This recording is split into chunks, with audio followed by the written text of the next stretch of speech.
শহীদ president Ziaur রহমানের সেই স্বপ্ন, বেগম খালেদা জিয়ার সেই স্বপ্ন আজকে তার পুত্র মাননীয় প্রধানমন্ত্রী, বগুড়ার কৃতি সন্তান, বাংলাদেশের তারুণ্যের অহংকার জনাব তারেক রহমান ক্ষমতায়। আমার বিশ্বাস জনাব তারেক রহমান, আপনি আপনার বাবার স্বপ্ন, আপনার মায়ের দোপ অঙ্গীকার এবং বাস্তবায়নের রূপরেখা আজকে আপনার সামনে উত্থিত হয়েছে।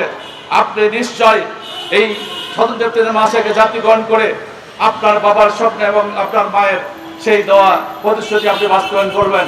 এদেশের মানুষ মাদ্রাসা শিক্ষাকে মূল্যায়ন করে, অথচ এদেশের বিগত সরকারগুলো এই মাদ্রাসা শিক্ষাকে ধ্বংস করার জন্য উঠে পড়ে লেগেছিল, যার কারণে বেসরকারি মাধ্যমিক বিদ্যালয়গুলো জাতীয়করণ করা হলেও স্বতন্ত্র মাদ্রাসা একটি মাদ্রাসাও জাতীয়করণ তো দূরের কথা এমপি মুক্ত করা হয় নাই।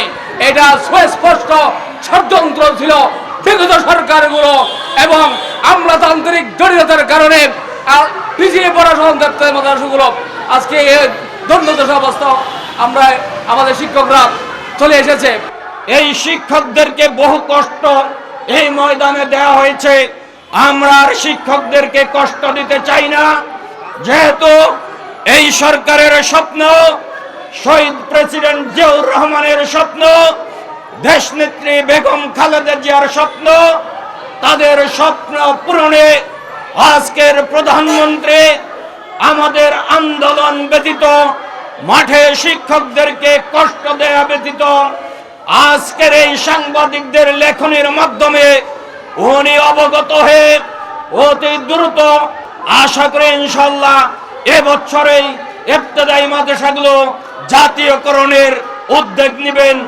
আমরা গত স্বৈরাচার সরকারের আমলেও আন্দোলন করেছি। 16 সাল, 17 সাল, 18 সাল, 19 সাল, 20 সাল, 21 সাল, 22 সাল, 23 সাল আমরা আন্দোলন করেছি। এমনকি গত স্বৈরাচার সরকারের আমলে এই জাতীয় প্রেস ক্লাবের সামনে একটানা 29 দিন আন্দোলন করার পরে আমার ঘুমন্ত অবস্থায় শিক্ষকদের উপরে রাত 4টার সময় পুলিশ নির্যাতন করে আমাদেরকে এখান থেকে বিদায় করা হয়েছে। ঠিক কিনা বলেন?